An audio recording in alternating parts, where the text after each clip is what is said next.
Welcome, everybody, to Edge of the Rabbit Hole. We have a fantastic show coming up for you tonight. Dan Klaes is back with us. Coming up next.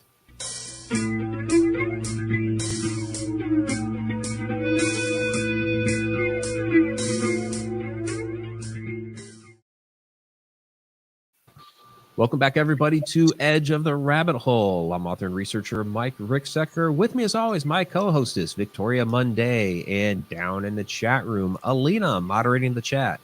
We have a fantastic show coming up for you tonight. We have Dan Klaes with us, paranormal investigator, owner of the Hinsdale House, and so much more. You guys are very familiar with Dan, but it's been a while since we've had him on the show, and we like to bring our friends back and pick their brains and just have a good time. So, Dan, it's fantastic to have you back. But real quick, before we get into everything, I do need to recognize Robert Hanna just before the show came on. He dropped a $5 super chat. Going to miss your show after March, Mike. Also time for Victoria to start her own. Yes, absolutely. So that's a reference to Rabbit Hole's done after March. And everybody wants Victoria to do her own show. So and leave Victoria, the coloring book biz? No way. Yeah. So, Robert, thank you for the $5 super chat. All right, Dan, welcome back to the show. Great to have you. Yeah, looking forward to coming on, man. This is always fun. Yeah. It's. I think it's been a couple years since we've had you on. I think this is the first time since Victoria's been my co-host that we've had you on the show, and it's always fascinating talking to you. You. Not only do you run the Hinsdale House, which is fantastic. I do want to get into that, but you are a paranormal investigator. You're part of Ghost Finders, and you're doing so much these days. You're an author as well. So, kind of catch us up. What's been going on in your world these days? I mean, it's been crazy, and it's crazy to think about where your life can go. Like if you take some chances and do some things, and I start off everywhere that I am today with just making that decision to buy the Hinsdale House. You know what I mean? It's like, it's crazy, like where my life path could have gone. Like I just think about it all the time. Like here I share an office with Nick Groff now, and I'm an executive in charge of production of his new television show, and I'm learning the business, and I'm still doing my events. I'm still investigating with my team. I'm doing filming Ghost Finders, and I'm directing my own stuff, and it's just, I enjoy it, and it's a fun balance, especially with a family, to try to balance all that stuff out and be able to do, balance my family time out as well. So it's, I'd rather be busy than slow. Well, true enough. But it sounds like you got some good enchiladas tonight, so that's. I did get some good enchiladas tonight. My wife is a good cook. And thanks for the truffle. Yeah, you're welcome. Yeah. Gotta have dessert. And the truffles, right.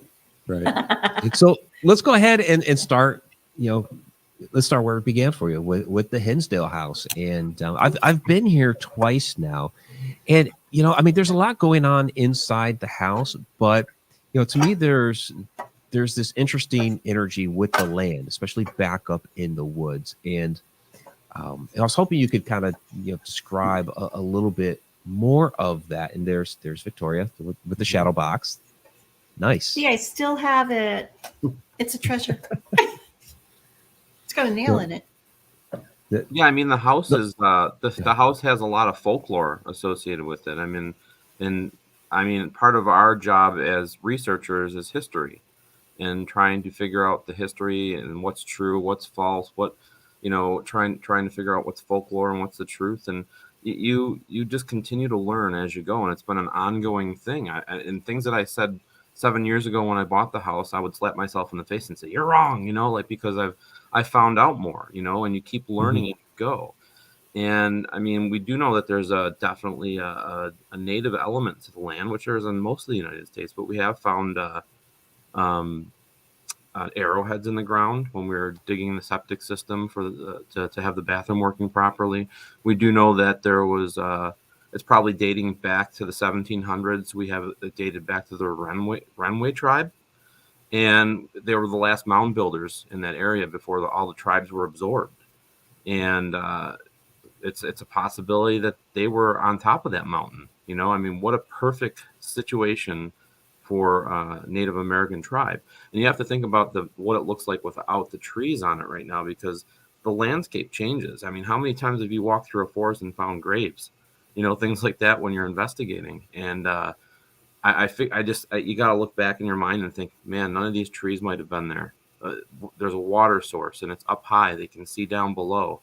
And what a definite, you just try to close your eyes and just rewind time and think about what it could have been back then. There's still a lot of folklore about an Indian woman, a medicine woman that was dyed and burned at the stake that we do have some documentation on. But I don't know that we'll ever know the truth of that matter. All we've been doing is trying to give it a lot of respect and honor the energies that are there to try to have a peaceful communication with what is there. But yeah, Okay, definitely a lot of energy in the forest as well. Yeah, there really is. And Megan Talbert had a comment down here, one of my favorite places. And both times that I've been out there, Megan was there as well. The first time, Dan, I think I'm pretty sure you've heard the story with the little blue lights that came down out of the forest. And then I saw the last time, yeah, it was fascinating. And then the last time that I was there, it was just, I think it was before Megan showed up, because Nicole and I were just kind of doing a walkthrough. Nicole hadn't been there yet, and I was kind of showing her around. I had the dowsing rods and walking straight back from the house, rods were out straight, and there was basically like this line that I hit just before you got to the woods, where all of a sudden the rods turned around backwards back toward the house, and it was around the area where Megan and I kept seeing the little blue lights coming down out of the woods. So it's just stuff like that is always fascinating to me, and that house and that property just seems to be rife with all of that. Well, right where the steps are, and now that we've excavated over the right of the pond, where you can actually walk over there now, we found an old well over to the left there of where the steps are. Oh, did you? Yeah. And okay. So to the left of the steps here. Yeah, we actually found the underground aquifer that fed the pond that actually drenched that whole area over there. So we actually we dug out we put basically a big tube in there, like a big tube, so and connected it to the aquifer so it wouldn't soak all that land up, so we could retake that land the way that it used to be, and that just shoots out to the pond. And then we actually ended up finding an old foundation over to the right of the pond as well. I mean, it's definitely, it's not on any maps dating back to the 1700s that we can find, so this is probably a pilgrim's homestead of some kind. I mean, you could tell the bricks, or not the bricks, but the rocks, were how they were laid. It's done by hand. So, I mean, it's like really cool. We're getting that all dated right now. So. Okay, I have a real quick question. Go ahead, Victoria. I knew you had something. Did that have a history before you bought it, or were you just driving along and go, honey, let's buy this house? Oh my God, it's haunted. I mean, how did you know? No, it had a history. I know that the first time I ever went there, I didn't know the history. I was told that I was going to get briefed when I got there from my team members, which is not a norm. But I remember going there and sitting in the living room, and then he brought it. My co-founder of the Greater Western New York Paranormal Society brought his laptop, and we watched the episode of A Haunting, A Dark Forest, which was based on the story of that house. And I just remember looking at him, giving him a few foul words and saying, "Are we in the house that had a failed exorcism in it?" Like it's kind of a freaky thing to think about when you're sitting somewhere and you're not mentally prepared for something like that. But yeah, I mean, there's stories that go back to the 70s, failed exorcism, priests coming to the house, film crews coming in. I mean, it's Ed and Lorraine Warren coming to the house. So, I mean, it's got definitely a long history, but it was not something that I knew about before I went there. It was just, I just kind of fell in love with the energy there. You know what I mean? That's what I was going to ask. I read somewhere that it's decorated in the 1970s because that's when the activity started. But if that house is a couple hundred years old, was there any activity back then? 1853. So I have been able to get in contact with people that lived in the house prior to the 70s failed exorcism. And we're dating, getting stories of a young man that lived there in the 60s. He the way that the story went is it was snowing out, thought the pond was iced over, and he took a snowmobile and went out onto the pond and cracked through. Ooh. And when he turned around to go get his uncle, and then they came back, and when they were going back to the house, he turned around and he looked down the pond and he saw a silhouette of a man and a woman and a child levitating over the pond, but didn't have any legs. Yikes. So, and this is something that he's kept inside all this time, and finally he is sick with cancer and wanted to talk about it. So this is in the 60s. This is prior to the Dandy family moving in. This is happening before that. So the McMahon family, I've had stories from Dan McMahon O'Brien about a stagecoach trail that used to come through there back when he was a young boy. He's like in his 80s now. So I mean, we are connecting with people that lived there before and getting experiences of unexplained things happening. So it's probably yeah, it's gone and no one's just ever talked about it. I mean, think about the 70s, how weird it was. I mean, they probably deemed everything demonic back then, like just any type of right. Well, especially with The Exorcist coming out at that time. Yeah. This is prior to The Exorcist, but I mean, that's right when it started coming out, because it came out in 70 with The Exorcism at the House was 74, April of 74. So I wasn't born yet, but I've read about all that kind of stuff in history class. Me neither. I think only about how weird the 70s were. Yeah.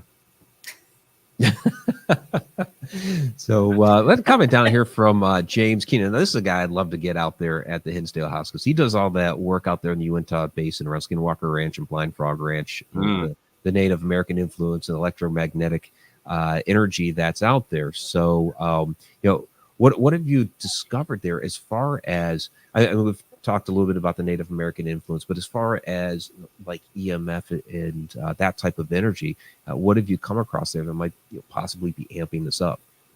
Well, I did have the pond dove by one of our friends. He came down up from Florida, and he actually found that the pond had a water, like an aquifer pumping upwards. He said the pond had power to it. It was pumping up towards the house. He had put dye into the pond just to kind of see how the water was circulating in that pond. It's 25 foot deep, which I couldn't believe that. So I feel like that there's definitely a conduit of water around the house, and we've actually followed the underground water source right back by the back door of the house. We've also looked at like ley lines, the connections that they have with UFOs, like so many stories of UFOs in the house, sightings of UFOs. The Dandy family Clara had a couple of them happen when she was there. I don't know. I mean, it's definitely I forget the number off the top of my head, but I have it written down. But there's two ley lines that crisscross right in the backyard, and one's perpendicular to a power plant in Pittsburgh. So I don't know if that has anything to do with it, but it's definitely interesting to think about. Yeah, and that's not surprising at all, given what the reaction I got with the dowsing rods back there. So, yeah, that's great. Go ahead, Victoria. Are the other? You're in New York, right? Yes. It's outside of Texas. Okay. Are there other? You've both been here. You know how long it takes to get out. Yeah, and Dan, you got to come back soon. Dan and I had a lot of fun. Are the other things in the area of New York? Are they haunted there as well? Is there activity, or is it just like localized? No, I mean this part of New York is Hinsdale is in the southern tier of New York State. Okay. And it's like an hour and a half south of Buffalo. It's Wildwood right down the road. Yeah, mm-hmm. Wildwood Sanitarium. It's Native American territory. Okay. But as far as haunted locations go, I can keep myself busy here. I mean, we have so many different places to investigate in Western New York, from Dunkirk Lighthouse, which is another town over. You got stuff in Jamestown where Lucille Ball grew up, the old Jamestown Hotel. Buffalo, New York, we have a ton of them. In Lovejoy, we have the Iron Island Museum. We have the Statler Hotel. We have Greystone Manor. I mean, we have Virgin House, the Virgin House, which is east of Hinsdale. I mean, there's a lot of places for people to go. And I always tell that to folks that are coming in from out of town. I'm like, I'll be your paranormal travel agent. Just hit me up and I'll hook you up with some locations to go. I might not be able to be there, but I'll be more than happy to connect you with the people that you need to speak to make a couple days. I mean, especially if you're coming from a far distance, you might as well make a few days out of it and enjoy yourself and check out the area. Niagara Falls is right there. There's tons of places in the Wow. falls too, you know. It could be romantic Ooh. paranormal weekend for somebody, you know. There you go. Aren't every weekend's romantic paranormal weekends? They can be. Not for me, but I don't know. But And at the Well, it's a Hinsdale beautiful House, area of the film it country. Yeah. weekend for you yeah. Oh, okay. with our ghost cams. Do you camp outside? I was just telling Mike I don't do the outside. We do. We have a camp. We did have a camp out every year. We haven't had one because of COVID, but it's some people ask if they can camp outside, and I allow that. That's really cool. Jeff Fentz slept in the forest and caught the most amazing pictures of this creature that we can't explain what it is. And, you know, Chris Sutton told me is the only one that told me is a puckwudgie. I've heard of those. Yeah. Okay. I have a friend I should connect you to because he's actually seen a puckwudgie. So Yeah. Chris loved it out there. Yeah. Yeah. Yeah. I feel like he's connected with that place for sure. Yeah. Because he did a lot of he really was. And when I interviewed him for the Shadow Dimension season 1, and Dan, I know you and I are going to talk about season 2 because I'm going to feature the Hinsdale House there. I have a clip, and it was just totally off the cuff. I was not asking him about the Hinsdale House. We were actually talking about things out there in Illinois because that's, you know, what the last couple episodes of season 1 were about. And he just on his own started talking about Hinsdale, which was fantastic. And so I'm going to have that clip that I want to include there for season 2 and do a little memorial for Chris with that. But yeah, he loved it out there. He was always talking about Hinsdale. Every time he came out there, he always had a group of like 30 or 40 people in a big circle and did his drum healing and his offering. And I feel like so many people learned from him while he was there. Yeah. And he connected with so many people. He got students that learned underneath him. Casey is one of his students that actually helps me out at the house now. And she, you know, she's right up there with him now, you know, as far as her talents go, you know, and she learned a lot from him. Oh. Yeah, I mean, I always just picture him sitting there with his drums, with his arms out like this, and having all these people just watching him in the backyard. I have a funny story. You know, he said it doesn't matter what the offering is, you know, because I always thought, you know, tobacco and all the and we're out for dinner before the event, and I go, well, what are we gonna get for the offering? I'm giving him a half of my cheeseburger. And he did. And it was that's awesome. Burger and an apple. I was like, oh, well, that's cool. I guess, you know, I learned something new, you know. Yeah. Yeah, I think it's the intent behind it. Yeah. Yeah. So yeah, I wish I could have gotten there to be at Hinsdale with him, and because I've been there in Illinois doing the drumming with him, and that was always fantastic. But it just always, from the way he talked about it, it seems like Hinsdale really brought a little something extra out of him. It really, you know, made him alive. And so, yeah, I would have loved to have been out there and seen him drum there. So the plans are to name we're building the cabin this summer for the teams, and we're going to name that after him. It's going to be fantastic. Thank you. Thank you. Yeah, it'll be cool. Yeah. Hopefully we'll get Julia to come out. Oh, that'd be great. Yeah. Maybe the kids check it out, you know. That'd be fun. That's fantastic. Yeah. I haven't even told her that yet. But oops. Oh, well. Oopsie. Breaking news on Edge of the Rabbit Hole. We won't say anything. We'll still let it be a surprise. I shouldn't have put that on. I don't think she watches the shows, though. It's all right. You never know how information. You never know. That's right. You might. Somebody might be time stamping this moment right now and sending it a clip to her. It could be. So we do have some questions rolling in from the chat. So I do want to get to some of these that people have asked. Scroll back up. So Sarah Youssef, does the paranormal energy of the force seem to ramp up the activity within the house? I think that there are two different energies. I really do. Like, I feel like the energy in the house is different than the outside. And I don't know why. I feel like there's like a barrier sometimes that what happens in the house kind of stays in the house, and what happens on the outside is different, you know? I mean, that's just in my experience. I know that we have energies from the outside coming into the house, because we've captured it on camera, a shadow figure coming from the outside to the inside. But there's I don't know, I feel like the house kind of has a barrier to it, like it's protected or something, and then the energies that are inside, and what's outside is kind of outside. Do you think maybe somebody put like a shield up, like an energy shield? It's possible. I mean, that could have happened before I came there. Yeah, because paranormal groups, we always did that. Like, put your I know shields that there's I know that prior to me owning it, that the local native tribe used to come and put a barrier around the house. You know, they used to like bless the outside of the house. So Mhm. Yeah, that could have something to do with it. I mean, I told you about the dowsing rods, but even before that, before I went walking out there with the dowsing rods, Nicole, my girlfriend, was a psychic medium. It was right around that spot, a little bit, out from the house, where she distinctly said, I feel an energy shift right here. And maybe it was 20 minutes later, I'm out there with the dowsing rods, and boom, that's where that happened. So yeah, I agree. It seems to be just some interesting shift of energy between the house and then the woods behind it.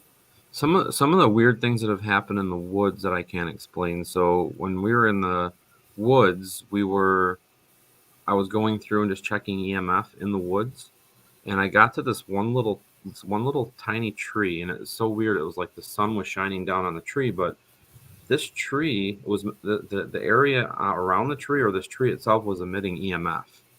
Like I was getting wow. EMF, 500 milligal EMF spikes at this little tiny tree, which didn't make any sense to me at all. That's a little different off the tree. Yeah. Also, when we were down by where the hanging tree used to be, around the corner, we were getting EMF spikes down there off dead wood. Like or there had to be some type of energy. I mean, there was a water source down there, but base readings were 0 for the most part until we, were by the hanging tree. So I don't know if there's energy associated with that down there, but it's pretty interesting. Definitely interesting. Thought-provoking. Yeah, sure. There's a lot that's very thought-provoking about that house. Why would you have a hanging tree in a house? I mean, well, was it something else there too? It wasn't the house's hanging tree. It was the town of Hinsdale's hanging tree. It was on the northeast corner of the property. I mean, that's another story that's associated with this house. We do know that it was there. We have pictures of it, and that it was definitely a thing. But the stories that are told from the people that were killed, I mean, those are all. I mean, there's no way of, Right. The only stories we have are from like psychics and mediums and stuff like that. You never know when you need a hanging tree, Victoria. It's kind of why you keep yellow tape in the trunk of your car, because you never know when you need to rope off an area. Yeah, almost every town had one back then. Yeah. Well, yeah, the town I could understand, but I thought you were saying it was at the house. I'm like, well, did you have like, a wild party and say, well, lynch him? I mean, yeah, no. He didn't throw away his trash, okay. A question here from Thayer. Is there any particular time of day that the activity occurs? No, I've been there all the time. I've been there during the day, and we've had things happen just as much as we do at nighttime. I just think it's all about like for instance, like I was there cleaning with my son, a couple nights ago. We were just, trying to tidy up a little bit because, it's hard in the winter to like mop floors and stuff like that. And we're just trying to get it cleaned up. And you heard the footsteps, upstairs in the house. And then it sounded like there was some feet crunching in the snow outside. And then go outside, and there was nothing there. Not even like tracks of like maybe an animal or something. It just was weird, So there's definitely just as much energy during the day that there is at night.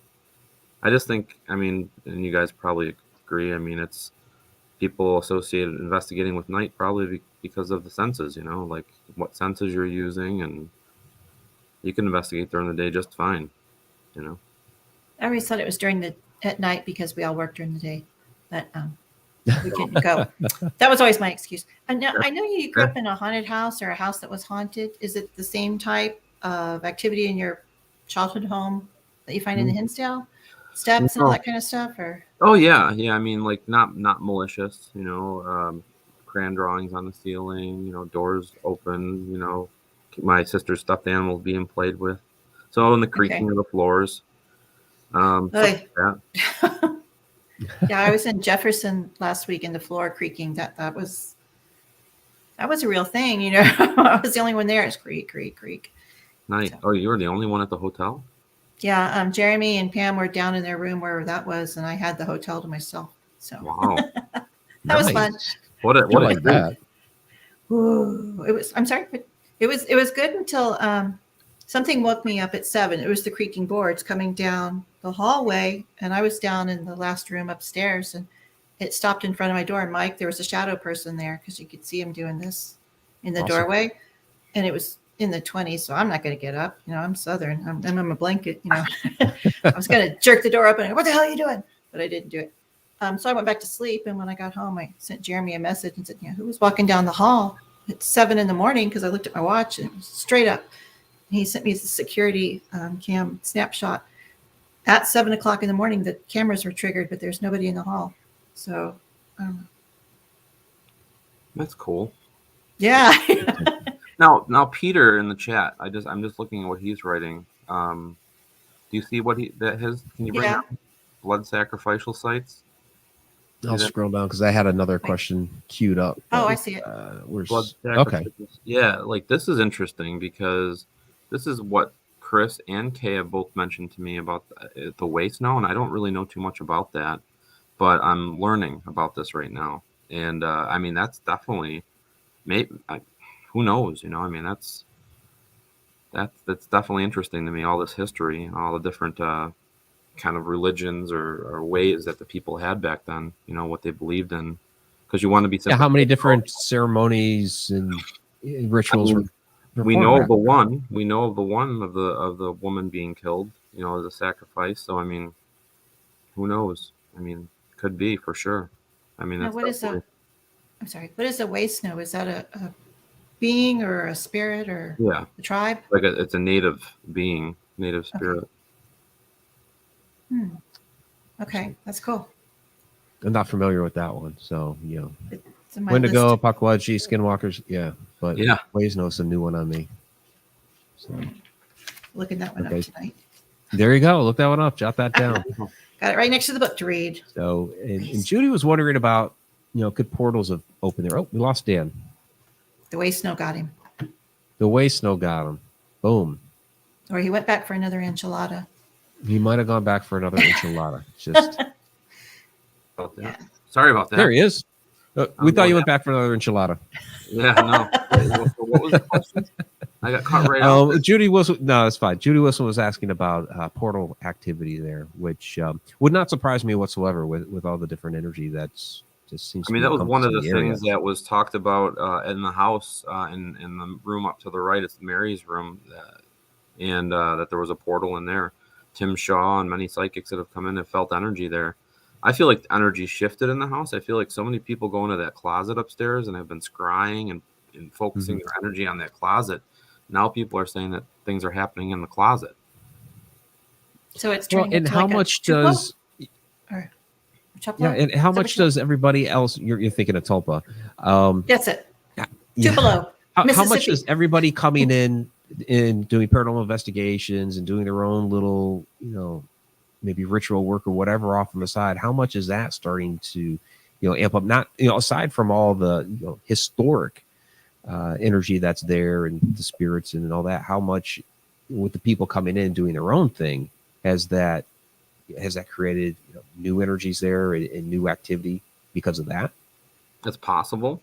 I mean, I like to try to think that I try to keep everybody on the same page, but I know it's not possible if I'm not there 24/7. So, I mean, it's, you know, it's busy and it's become a hot spot for investigators. I mean, I'm on weekends, I'm booked solid through November of next year, you know, so I have teams coming every Friday and Saturday, and they book some days during the week too. I like it when it has breathing time, you know, in between investigations, you know, so I try to keep it so that there's breathing time, you know, so there's like a week off here and there, but on the weekends, that's when everybody wants to come out and do it. So, and that's what keeps us afloat. So you got to kind of weigh things out as a business and as a paranormal investigator to keep it going, you know?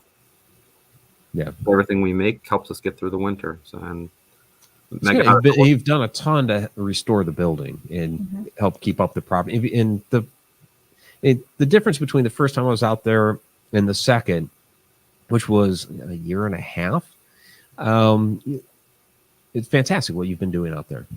Thank you. And I mean, it's supporters. I mean, it's not just, if it wasn't for the support of the community, I mean, I wouldn't have been able to do half the stuff. I have some really nice supporters like Rosa, my friend Dan, donates to me every month to try to help out with the location. And like, just for instance, this few weeks ago, a team that was there, and I'm going to say it wasn't a malicious thing. They've been there 5 times. And everybody always thinks the negative of everything. And when I posted stuff, but there was a team that was there and shut the heat down. I always tell teams to shut the heat down, but not off. Accidentally shut it off, and it wasn't done on purpose. Left the basement door open to let the heat into the basement so it wouldn't freeze. And it kind of got the reverse. We ended up having broken pipes and frozen pipes, and then the water coming in from the well had heat tape around it, so that never froze. And then when the pipe busted, all the water went spraying all over the place, and it was like a ice skating rink in the bathroom. And those floors were just redone, and all the heat or the moisture shield and all this insulation that was done in the basement was all ruined. And man, but we got that taken care of quickly, like 4 days. We brought in, we brought in torpedo heaters. We heated that house up to like a sauna. It was like 120 degrees in there, and we dried that thing out so fast. And so much support from the community. I mean, we were just able to pay that off. The emergency crew and getting that all fixed up and everything right away. All the new piping and. Sorry. No, I'm just saying. No, I think you missed a marketing window there. You could have done like the paranormal capades. And rented out the ice skating rink downstairs. Yeah, could have been. I'm glad you got it fixed. I saw those pictures, and that was heartbreaking. Ice skating at the Hinsdale House. Yeah, that's always a shame because a historic house like that, and all of a sudden you got water. That's scary. It is. Yeah, it's definitely scary, but taking care of it as fast as we did, though, was great, and thanks to everybody that helped pitch in, and we got that taken care of right away. So that was awesome. Yeah. Real quick here, we have a $10 super chat from Black Lotus Productions. Says, hi, Mike, Victoria. We loved having you on on our show last Sunday. You're a great guest. We would love to have you and Mike on again sometime. So thank you. I had so much fun. And I have been channeling my inner Mike Ricksecker. I mean, 4 shows in 1 week. Plus, I did a thing with the Wraith Chasers. Well, that didn't come out correctly. I was at an event with the Wraith Chasers this weekend, so I'm tired. I mean, with everything else that you have going on, it's hard to think about. I know how much it is to do a show like this because I used to do one, and it's so hard sometimes to like fit everything in. I know you love doing this, Mike. I know you do, and it's like your heart and soul.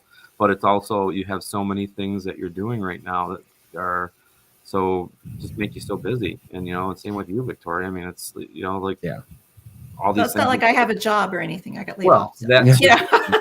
But no, I appreciate you. You have to balance stuff sometimes, and you might be back down the road. Who knows? You might be like 70 and like, what? It's time to do Edge of the Rabbit Hole again.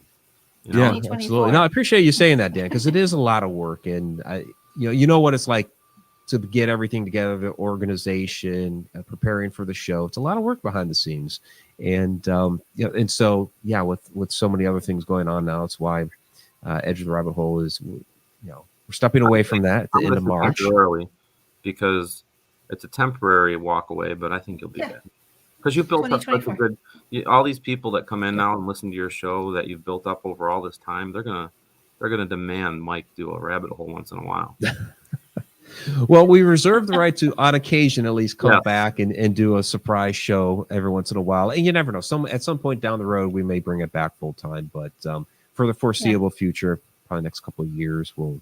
Yeah, understand. I understand. Yeah, you get it. You get it. It's you're driven by passion, because a lot of my friends go, wow, so you're doing all these and you're getting paid. And it's like, paid? I never even thought about that. No, I do it because it's something I want to do. You guys, it's fun. You guys made $15 tonight. That'll pay. Yeah, we got the super chats. So we split that. Yeah, appreciate that. And, awesome and Victoria needs it right now, by the way, guys. So. Everybody's living on the streets soon. Yeah, she's job hunting. So, but nice comment here from Yeah. Nice comment here from Megan Talbert. She says, that's why I keep going back to the Hinsdale House. Dan has done so much to make improvements. Every time it gets better and better. And she's been coming for a while, so she's actually got to see firsthand some of the improvements that have been made. Even in that picture that she's holding up, you know, you can There's see a nail. Here's which way do I go? Here's a piece of the original siding. When you first asked me if I wanted one, I thought, oh my God, I don't have $500. Dan, you're selling them for way too cheap. So, well, I'm all about, like, I don't know, working within people's means, you know, and I think that goes around a lot more, you know, like, it does. Yeah. if you like that, I only charge $300, and I don't even, like, if somebody can't afford that, I usually don't, I let them pay what they can afford, because I want good people there. And to me, it's more important to just have that support and know that what goes around comes around at some point, you know, and if it doesn't, it doesn't, you know, but for the most part, you know, that's kind of how I presented things, and that's how, and things keep happening and things keep working out. So we'll just keep going with it, you know, and see what happens. Every time I mentioned your name, people would go, oh, I love him. He is so sweet. He is the nicest guy in the world. I mean, it's like, yeah, he is. You know, so is Mike Ricksecker. But, both of you guys are the nicest guys in the world. So consider. I'm a better bowler than Mike, though. I beat him. Okay, we're going to go down this road now. I don't want to brag, but I will. I can get a strike at the very, you know, when you step up. I don't even have to go to those little circles. I can get a strike from back there. So that's nice. Bring it on. That's with the bumpers up, though, right? Oh, hush. No, it's all in the wrist. Yeah, we had a good time bowling in Iowa that one night. Yeah, that was fun. After we got kicked out of Tony Roma's. Yes. How can you get kicked out of Tony Roma's? It was spitballs. Yes. Okay, I thought I taught you two better. You have to fold up the little. We were having a good time. The footballs and fling them, you know. Yeah. That was quite the weekend for me, for sure. That was also the weekend that I lost all my clothes. I had to fly into Wisconsin. Yeah. I only had flip flops on. It was like 20 degrees out, and then I had to go buy new wardrobe at Kohl's that night before. It was a fun weekend. That was a crazy weekend. Yeah, because I remember when I first ran into you at the hotel, you were standing there in the lobby. You're like, "Hey, how's it going?" Immediately, you're like, "Yeah, you know, flight was derailed. He lost the luggage." It's like, wow, this is not a good weekend for Dan. It was a good weekend, though. It was a fun weekend. It was definitely a fun weekend, but it just, the inauspicious beginnings. But we had a good time. Okay. Well, let me ask you real quick. What did you think about Old Park Hotel? Did you like it? I did. I loved it. I actually want to go. I'd love to be able to go back with just a small group and just chill. I think like a lot of the things that happened were when you least expected it. Like at night, you know, I kept hearing the doors open. I kept hearing footsteps going down the walkway. I got woken up all night. I felt like something was touching my feet in my bed. Like it wasn't Brandy, was it? No, and I actually had a vision of when I was sleeping, I was dreaming. I thought I was dreaming, and I thought I had a vision of somebody touching my feet, like an older man, like that was standing there, and like it was weird, like for me. And then I woke up, and it's like I felt like my feet were being touched. I don't know. Mm-hmm. Yeah, my bed shook all night long. I thought it was because I was cold, but I wasn't cold. But it was all night. But I love that place. It's definitely. I mean, the history there is amazing. Mike, you gotta come.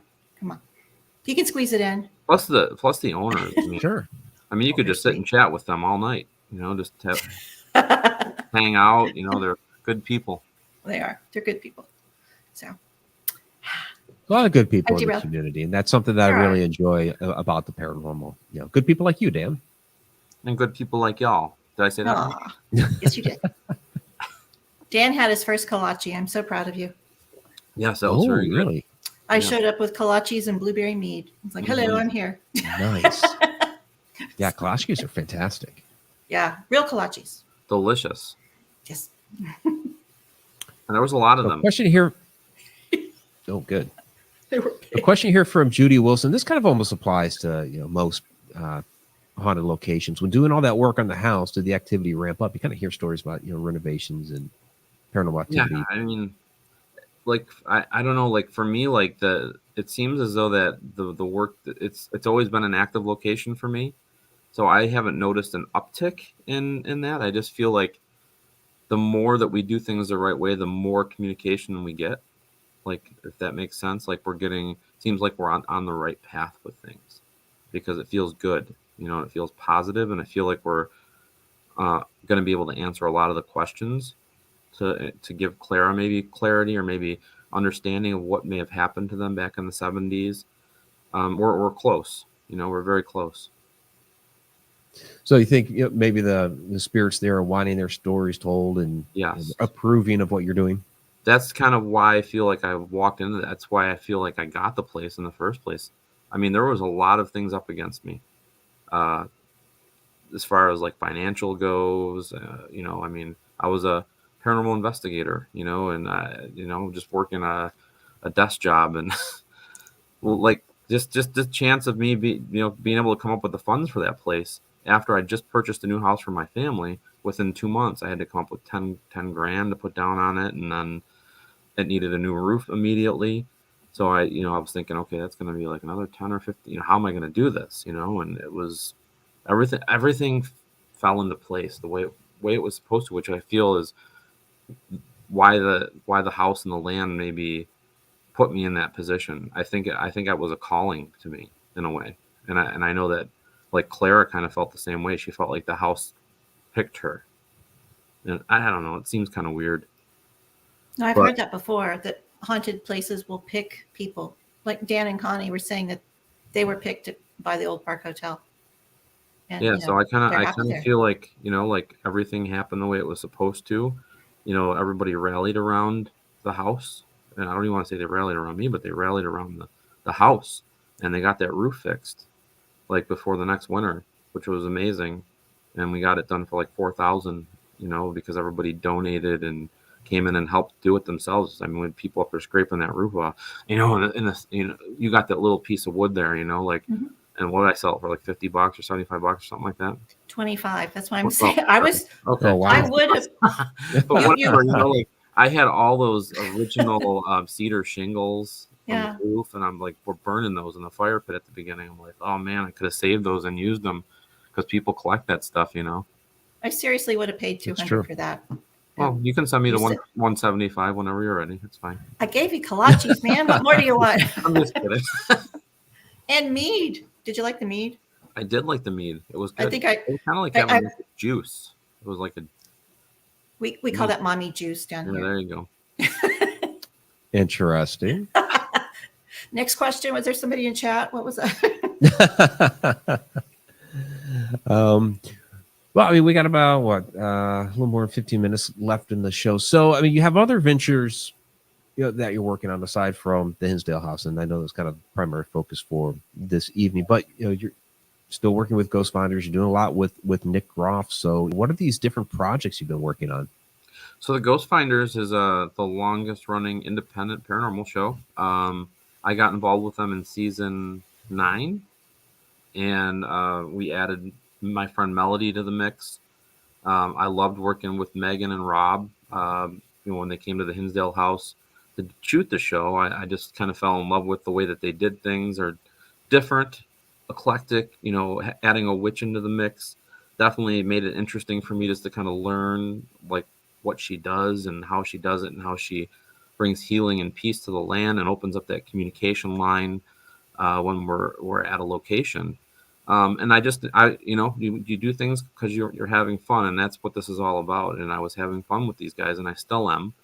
And we're filming season 12 right now. So I mean, I've been doing stuff with them for quite a few years, and we're all learning from each other, and we're having a good time, and having fun filming it and producing it, and just kind of stepping up the bar every time that we do it. I'm learning a lot, and as far as like how to produce things, how to film things, how to shoot things, how to angle things, what type of lighting you need, all that type of stuff, which I didn't really think about when I was filming my original stuff on YouTube, like Behind the Shadows series. But I'm all about presenting a story now, telling the story of the location, telling the story of maybe something that happened to somebody, and then investigating those claims and maybe trying to figure out something that hasn't been figured out yet. when we're doing that show, and it's been fun. And then we have 3 new episodes coming out on Paraflix soon. I think there's one coming out in St. Patrick's Day. So, and then we have 2 other ones ready to go. And we've instead of filming a season, we've been kind of combining the funds that we would have used to film like 10 episodes and like doing 4 really good ones instead of doing like 10 episodes or 12 episodes. We're condensing all the funds down so we can get like 2 camera guys, extra sound person, so everything sounds good and it's presented well. So it looks really good, the editing and all that stuff when we're done with it. Nice. Yeah. That's great. Cause there's a lot of work in that editing and it's very tedious. Oh my God. Did I mention my degrees in television and film production? Oh, nice. Just saying. This is true. You want to come for work? Sure. I have nothing going on. Well, I mean, after March 29th, I have nothing going on. I'm trying to get Mike to take the last show when it's just us and turning it into a drinking game or a bingo game. Oh, I'll have some wine going on that night. There you Yeah. go. We'll I have think some, we need to some be, fun. have like, those aren't my cats. They'll be the free space. Every time I say that, you have to mark it. That's Those aren't awesome. Or it could cat. be like when we have Freddie Silva on and get the cognac out, and he was having a good time. Let's just get Freddie Silva back. There you go. Oh, I tried to. It just the schedule never worked out. So, but We'll Maybe have in to a couple of years, maybe. in a couple of years, there you go. Maybe a So little. Dan, You never know. what keeps driving you? Because you've been doing this like a long time now, several years, and you have again all these different projects, but you're a very driven guy. What keeps that going for you? I don't know. I think I just like the challenge. Like I like new challenges. I like to learn things. I love working with people, learning from people, and this gives me an opportunity to do all of that. Like for instance, running a couple of retail stores, online retail stores, one for Nick, one for I, and mailing out haunted magazines. Like I sell those, like across the United States and Canada now. I'm the distributor for Haunted Magazine in the United States and Canada. And I love business. That's what I have my degree in, business and marketing. And I've incorporated a lot of the stuff that I did when I was in college, like booking bands. I worked for Entertainment Services International, and I booked big concerts. I was a tour manager. So paying attention to details, listening to what people want, listening to what people need, and really trying to adhere to what people are asking for. Like how many times have you been to an event where you're like, man, this is crappy? I mean, you don't do those, but you're like, okay, this is what I won't be doing when I do this one, and this is what but I try to give people what they want, and a lot of the times you can't produce a ghost for them, but you can produce a really good story, and you gotta keep talking. And I don't know, it's just because I'm involved with so many different things, it really pushes me to excel in everything that I'm doing, and trying to succeed in everything, so I don't know. I just love it. I love learning, and I love the whole, like this was a whole new experience working with Nick on Deathwalker. I mean, there's a difference between putting your show up on YouTube and then having to prepare it for television, like all the different things that need to be done. The rejections you get. I mean, you get done editing and it's like rejected. You got to fix this. Rejected. It's like, oh my God. And it's like we got to get this done because we have a deadline. We have to get it out. And it's been awesome. It's been great. It's been nerve wracking because our livelihoods depend on it. Our livelihoods depend on selling the show, and we've sold it to Canada and the United States. Canada and the UK. Domestic deal is pending right now, so that will be. Can you tell us a little bit about Deathwalker, or is it still? No, yeah, I mean it's out. I mean it's we're I just sent Nick off on an airplane today, and it's filming 12 more episodes for season 3 already. Oh, great! I mean it's out there. If you have a VPN, you can probably watch it from the UK, but I mean it's or Canada. It's really, Nick is diving into locations and diving into scientific theories and looking at different theories and pinning them against each other. I mean, he's really pushing the boundaries at these locations, using different types of equipment Tesla coils. You know, I mean, you name it, he's using it and testing it out live on camera for people to see.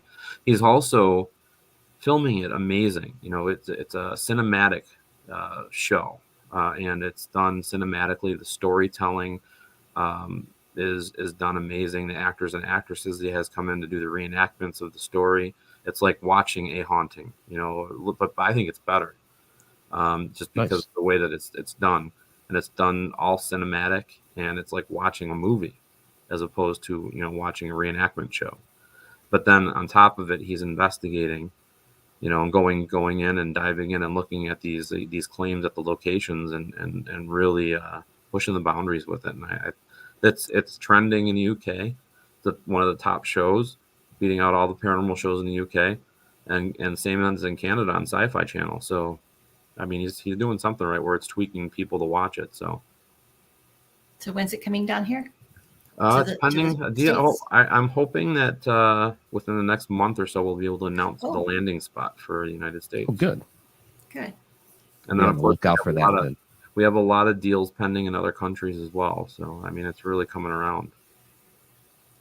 That's so That's great. exciting. Well, I hope we're able to watch it here soon. Then I would say we'll have you back on and talk about it, but A couple of years when we're in season 6. there you go. He could be our pop-up show. There you go. Yeah, that's true. Maybe you could have like a 2-hour pop-up show once in a while and just have like 3 or 4 guests on at one time. We could do something like that. Yeah, It'd be fun. Good idea. Mm-hmm. See, Dan with the ideas. All right. So, I kind of missed this question earlier about the Hinsdale House, but I think it's kind of an important one from Sarah Youssef. Have any efforts been made to make peace and give respect with the Native American energy? Yeah, I mean, that's kind of what, you know, part of like bringing the shamans there and bringing Chris Sutton to the location. We have native healers that come, and we also allow the teams that are there to give offerings to the native energies that are there. You've been up in the forest. You see the tree up there, right? Oh, yeah. Yeah. Oh, let me I have the photo here. Here's the tree. So this is a tree that we allow our guests to like hang offerings on as a sign of peace and love to the native energies that are on the land, to kind of open up that communication barrier, so they know that everybody that there is coming in peace. And it's turned into quite the spectacle. When Para Expeditions, Amy started that, you know, doing that with the tree, and I thought it was such an amazing thing that she did. And now it's like everybody comes up and does that, and when they're there and gives a little offering, it's really cool. Yeah, that's a really, really nice touch, especially, you know, since there's such a Native American influence there. I like that you've done that. Yeah, that's been a lot of the focus, is giving love and healing to the land and the native energies there. So I saw a wind chime, but what were the other things? Were they like stones and crystals? Yeah, people will give crystals, stones. People have donated toys or some change on the ground, but a lot of those things that are hanging are like little beads. So there's these little kits that Amy, when she does the overnights there, she would have these kits for the people, and they would each make their own little beaded hangy thing with feathers on it, and then they would all go up. Their dream catcher off to the side there. Oh, yeah. Oh, yeah. Yeah, so I mean, that's amazing. It's not about what you donate or what you give. It's about that you gave something. You know, even if it's a little piece of again, it's the intent, cheeseburger or whatever. You know, like it's intent. Oh, that's nice. Yeah, I like that, the cheeseburger. I know, that's funny. Kind of classic Chris, though. So for sure, I'll bring a kolache and hang it up there. There you go. There you go. There was a big discussion down in the chat about kolachis. My mother makes those. She's half Polish. So. Czech. Yeah, it's a German Czech thing down here. It's Potski, or what are those ones called northeast that we have here? The Polish ones. Oh, the Potskis? Potskis. Yeah. Oh my god. Yeah, those are amazing. Every bite, I mean, those are like a heart attack waiting to happen. But every bite, every bite that you take is like filled with like goodness. It's amazing. Yeah, it takes you to another level. Put about 20 pounds on you. Yeah, well, they probably weigh at least a pound. I mean, seriously. I mean, if they're made because they're big. Yeah, they're big, and it's like a half of one is enough to put you in a sugar coma. I mean, it's like good stuff. It is good stuff. Okay. So we'll have to bring kolachis and potskis next time we go to Hinsdale House. There you go. Yeah. That'll keep you up all night for sure. It would. It'd be bouncing off the walls. You have to do your Great Cornholio impression. There you go. So you have a Hinsdale 5K or something going on too. We're going to need that after that. I mean, we need a 5K for sure. We do have a Hinsdale Garlic Festival, which is kind of cool. Oh, that's neat. Yeah, it's Keeps something. away- Something. No that vampires.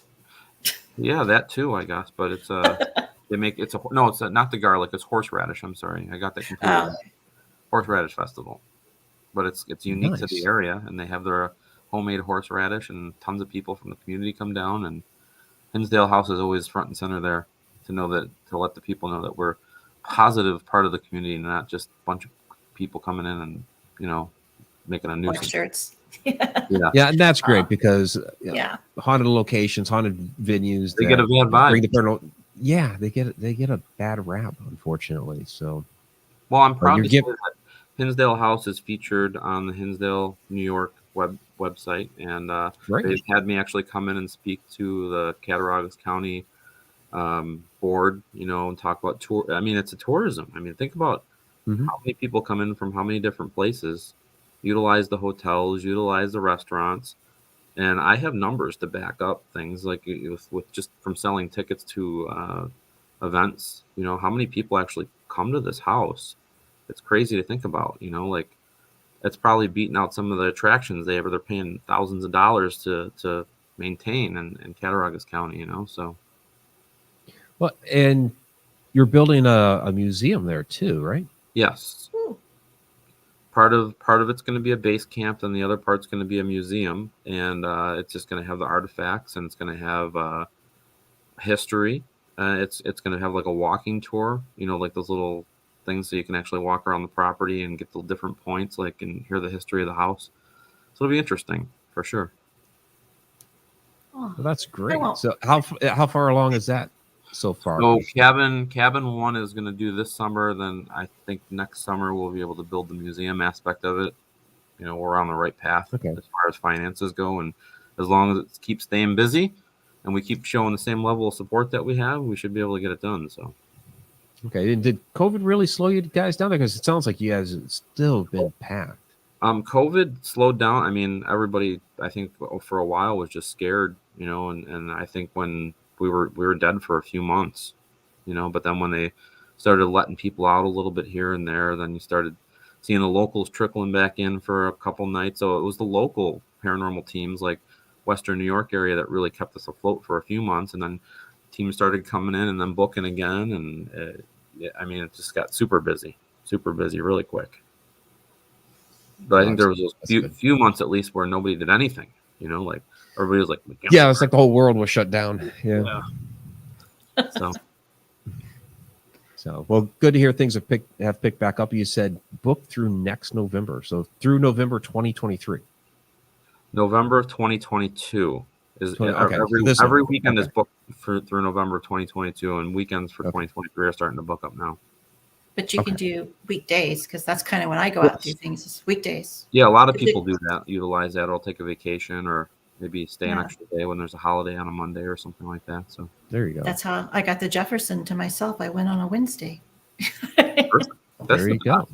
It was fun. Yeah.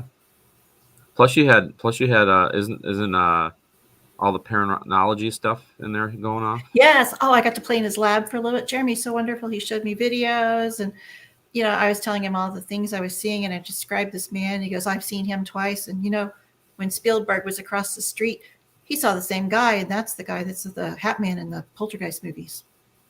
So I saw the Poltergeist man. So it's it's a great little town, and why the heck not go on a Wednesday? Yeah, if you can, do it. I welcome you. I have a Wednesday booking tomorrow, so. There you go. It's 8:30 my time. I'll be there soon. Yeah. Give you a couple hours. Yeah. Well, it took, funny story. Okay, we did a thing in October, which ironically was my last day to work, but I took it off for vacation. When I came back, they said, "You're laid off." Woo-hoo. So thanks, Dan. But no, I had a great time out at Old Park with you. But Dan left. So you're New saying York. Dan got you laid off? Yes. Yeah, because I was supposed to work that week and one more week, and then we had layoffs. And when I came back, they said, "We don't need you." Anyway, Yikes. Dan left New York the same time I left my house, and he flew to Dallas and then came down and got there before I did. So I'm still driving across Texas. Wow. I got to Dallas, spent the night. Oh, and okay. Drove to the old park from there. Okay. Well, you So it still wasn't- probably got there I faster. still beat you.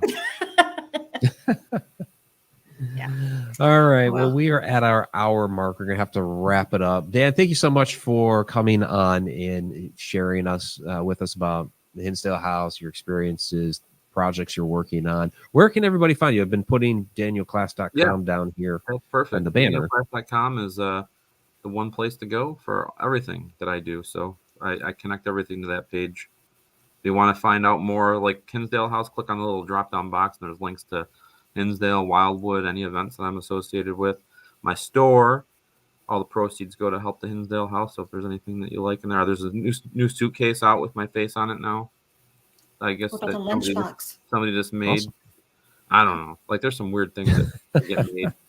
I'm I have waiting a for my couple pink people- T-shirt. There are people adding things into the store, and I'm like, I want badass shirts and stuff, and they're like, oh, how about a tote, or how about a sparkly pillow with your face? I'm like, oh, jeez, whatever. What are the sequin? Those are the sequins? types. Yeah, those are the types of things that make people in the field talk. So I'm okay with that. Okay. There you Dan go. Klaes, the guy with Here's- the sparkly sequin pillow. Here's a tip for me to you. If you do it with red on one side and the Uh-huh. sequins on the other, you can brush it up and make it look like you have blood dripping out of your eyes. Oh, perfect. So, Wow. Okay. Yeah. I'll have to try that out. There you go. All right, Dan. We'll talk to you soon because I still need to get in touch with you about. We need to schedule something for Yes. Shadow Dimension. So I'll be in touch. That'll very be soon. fun. All right. So, Thanks, guys. All right. It's good Have to a good see night, you. buddy. Goodbye, care. everybody in the chat. Take care. All right, everybody. Dan Klaes, Hinsdale House. Good guy. Good guy. I've had the pleasure of meeting up with him. Several events and all of that Bowling. great stuff. Bowling. Yeah, that was one of those. Well, we were across the street from the casino. I forget which city it was there in Iowa, because Kelly McCarville's Psychic and Paranormal Expo, I mean, bounces around to all these different cities in Iowa throughout the year. So I can never keep the cities straight, except Waterloo, which was, because that was like negative 10 degrees that weekend. Oh, Um, But yeah, where we were at, the casino was right across the street from the hotel. So after the one night, it's like, yeah, let's go over there and see what's going on. And they had a bowling alley, so we went bowling. why not? Why not? So we Yeah, did that. Yeah, Dan gives me a bunch of crap because I used to bowl in the league when I was younger, and you're kind of used to having some shots to warm up, and so Are you you don't talking get shots that. or? No. Bowling It's shot. the rolling the ball Okay. type of shot. Okay, gotcha. And but when you just walk in off the street and you want to bowl a game, you don't get those practice shots anymore. So it's just everything for me is like gutter. Oh, you got to be kidding me, because I mentioned I used to bowl in a league. Finally, toward the end of that game, I bowled a turkey. Got like 3. I might have got 4 in a row. It was at least 3. And so Dan was kind of ribbing me. Oh, you finally got some strikes there. I'm like, yeah, okay. So, As long as you keep the ball on your lane, that's all that matters. yeah. And I told him, I was like, yeah, about the 7th frame, I'm finally going to warm up, and it's going to be toward the end of the game, and then we're going to go. And sure enough, it was like the 7th frame or whatever when I started to bowl. And so I'm competitive league. when it comes to sports, since I had been an athlete in my younger days. So it's one of those weird things. I'm seeing celebrity paranormal bowling. That would be fun. I'd be all into that. Yeah. Yeah. So paranormal celebrity baseball game, not softball, Yeah. baseball. Paracelebs, T-ball for the girls. Okay. Okay. All right. So let's get to the shout outs and all that great stuff. So we have 5 shows left after this. 4 guests, 5 shows. Next week, Dan mentioned Paraflix. We're having Natalie Jones from Paraflix on next week. So she's really nice. I like Natalie. So, and they have a good thing going on there with Paraflix. Nice network. Got some good shows on there and everything. Good. So, all right. Tomorrow, connecteduniverseportal.com, our Connecting Universe class. We are going to be talking about secret societies and the circle.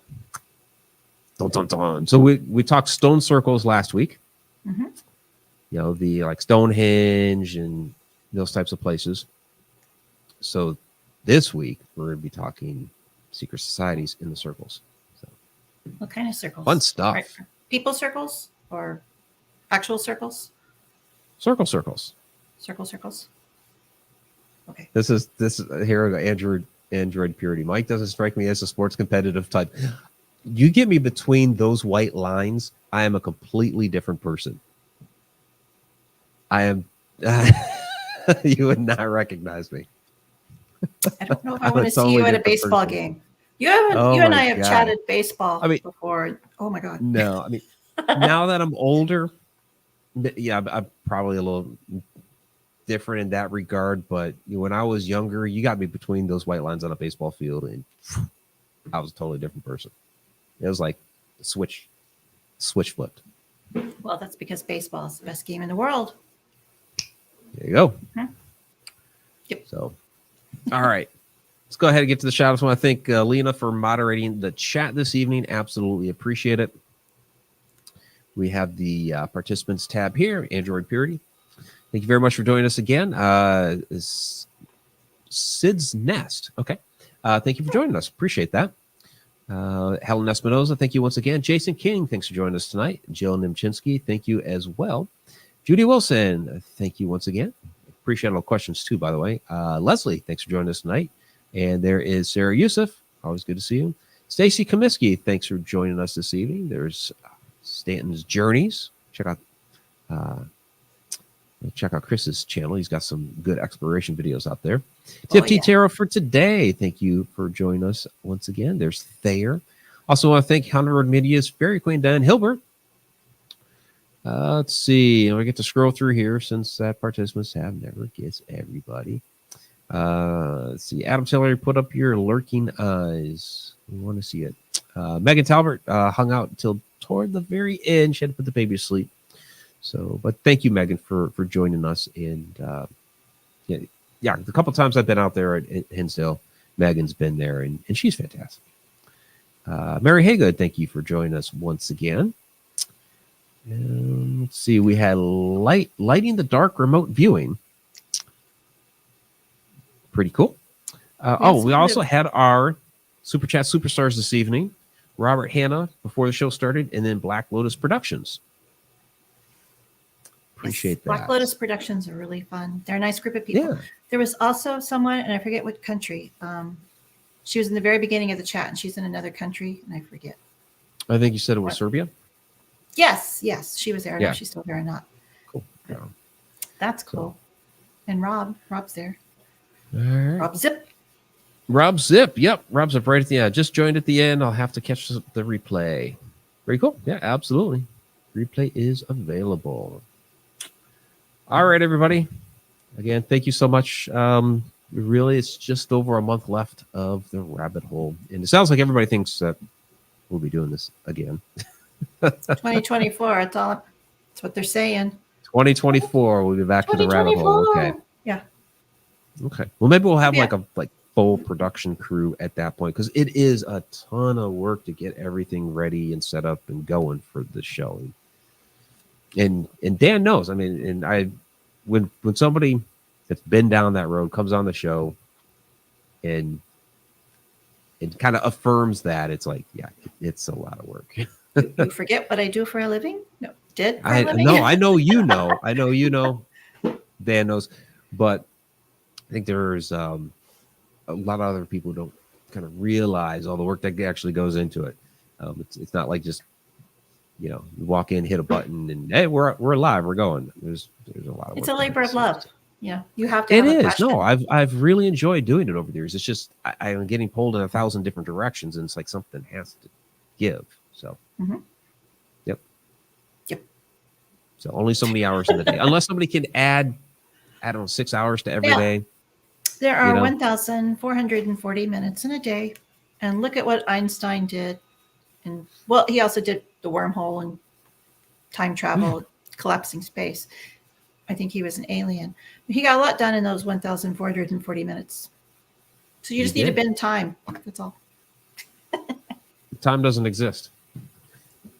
Well, I got nothing. So I should be able to get everything done. Yeah. Yeah, in that theory, Okay. yeah. But you don't have cats. If you have cats, it's a different story. That's a different story. Mhm. All right, everybody. Have a good night. We will see you next week. Till next time. And we'll see some of you tomorrow. So have a good night.